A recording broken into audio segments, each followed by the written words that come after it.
મુખ્યમંત્રી ભૂપેન્દ્ર પટેલ ઘાટલોડિયા વિધાનસભા મતવિસ્તારના વિવિધ ગણેશોત્સવમાં સહભાગી થયા હતા.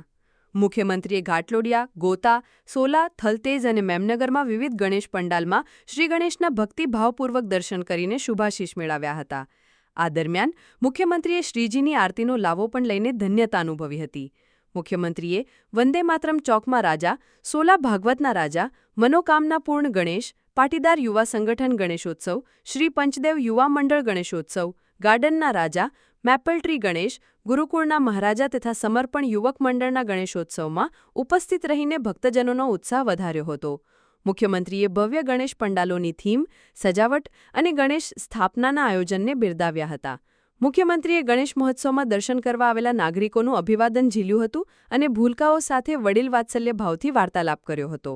મુખ્યમંત્રીની આ મુલાકાત દરમિયાન સ્થાનિક ધારાસભ્યો, અમદાવાદ મ્યુનિસિપલ કોર્પોરેશનના ડેપ્યુટી મેયર સહિત હોદ્દેદારો, સામાજિક અને રાજકીય અગ્રણીઓ ઉપસ્થિત રહ્યા હતા.